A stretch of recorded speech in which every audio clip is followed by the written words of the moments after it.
sir. First of all, a warm Right. welcome to XIMB. Thank you. So, my first question to you is that what is your experience coming to XIMB and how do you feel staying here for 2 days? Um, this is the first time that I've Right. been to XIMB. I was enthused by the energy that I saw amongst you all, your batchmates, your students over here.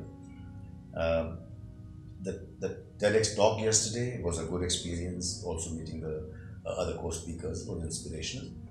But today's talk, where I met a whole lot of about 400-500 of your students and some from the faculty, and the kind of questions I got from them, it fills me with hope and confidence in the future.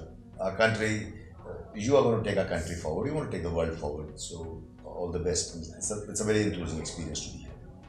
So, following up on that, so as management students, there are few parallels to the army life and the management life that we go. Some being that as future leaders, we also aspire to have a team who can trust us. So, what are your messages to budding managers who want to instill a sense of trust in their teammates?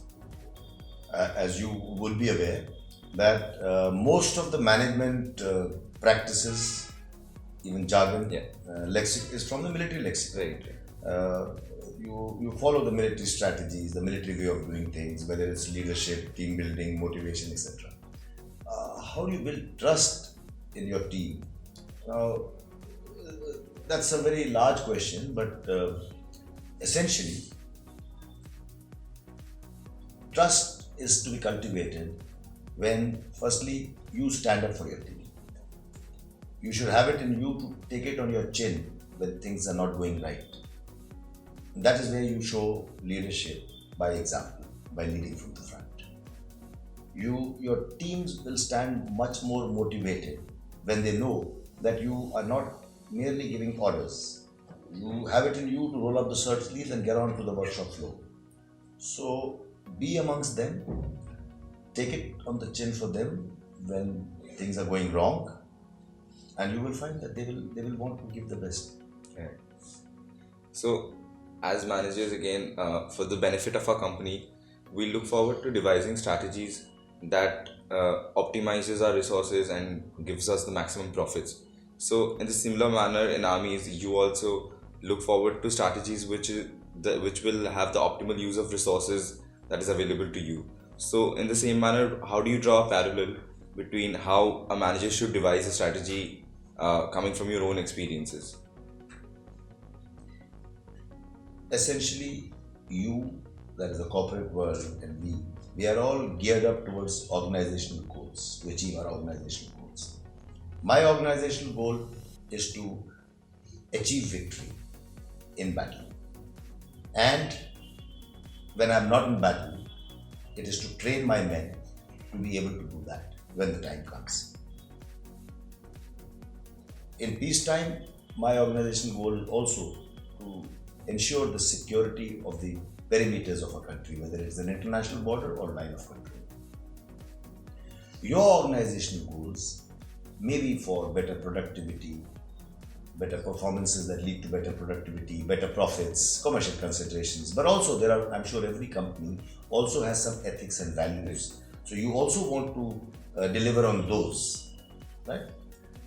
So essentially, we both are geared for organizational goals, and nothing better than a motivated team, a well-led team with good motivation. But then you also need to be able to train, have some training programs perhaps, or on-job training, because that is also very much required. So a well-led team, led from the front, the team itself should be most motivated and passionate about its job, and I'm sure we all achieve our mission. Right. Actually, you made up my case for the last question. So, how do you go about motivating your team? Like, what are the things that one should do in order to keep your team motivated? Sometimes your team members are bound to be down, and at that moment, how do you deal with the situation? In our family, don't we go through ups and downs? Yes. Similarly, anytime a man is down, don't kick him. It just may be one of those days.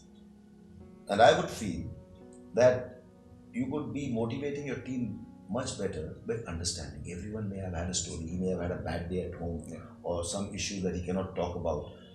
If you just place your hand on the shoulder of a liftman and ask him a question about his children, the look on his face will be reward enough. And you won't know thereafter how he will feel like performing for you. Very small acts. These random acts are going to act as force multipliers. As far as work is concerned, you get down, start working with them. It's always we and not you and me. The moment you inculcate that kind of culture where you are amongst them, you will soon see that everybody will feel motivated to give their best.